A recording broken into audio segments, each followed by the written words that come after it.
ঠিক আছে সময় না আর রাজা কি বুঝতে পেরেছে যে ছোট সর্দার রঞ্জনকে যক্ষপুরীতে ঢুকিয়েছে? না রাজা নিশ্চয়ই বুঝতে পারেনি তাকে পাঁচজনের সাথে মিশিয়ে।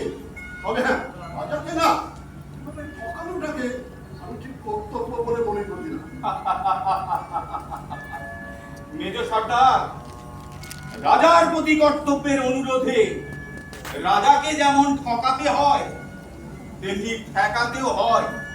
এবার আমার, এবার অবিলম্বে ওই মেয়েটিকে। এইসব কাজ আমার দিয়ে হয় না, এ আমার সাথে নয়। যে মোড়ল যে দায়িত্ব নিয়েছে সে খুব যোগ্য, কোনো নোংরামিতেই ভয় করে না। জেনারাম গোসাই কি জানে রঞ্জনের কথা? আন্দাজে সবই জানে, তবে হ্যাঁ স্পষ্টভাবে কিছু জানতে চায় না। কেন? আছে জানি নে বলার রাস্তা বন্ধ হয়ে যায়। হলোই বা। তুমি বুঝছো না, আমাদের তো একটাই চেহারা সর্দারি। ওর এক পিঠে গোসাই আর এক পিঠে সর্দার। ভাই নামাবলিটা একটু বেশি দেবে না, ওটা ফাঁস হয়ে যায়।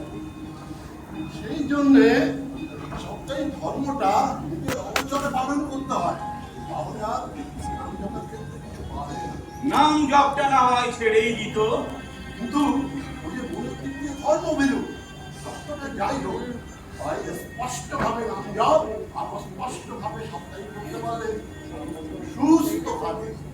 আর ও আছে বলেই তো আমাদের দেবতা আরামে আছে, সব কলঙ্ক ঢাকা পড়েছে, চেহারাটা ভালো রাখতো না।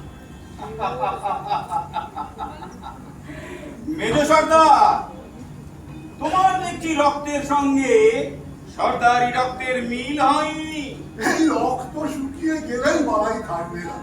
তবে হ্যাঁ, তোমার ওই 321 না আমি এখনো সইতে পারি না। যাকে দূর থেকে চিমটি দিয়ে ছুটেও ঘেন্না করে, তাকে যখন আমার স্তরে শহীদ বলে বুকে জড়িয়ে ধরতে হয় না, তখন কোন তীর্থ জলেই স্নান করে নিজেকে শুচি বোধ হয় না। ওই নন্দিনী আসবে, চলে এসো, চলে এসো মেজ কেন সর্দার। ভয়টা কিসে?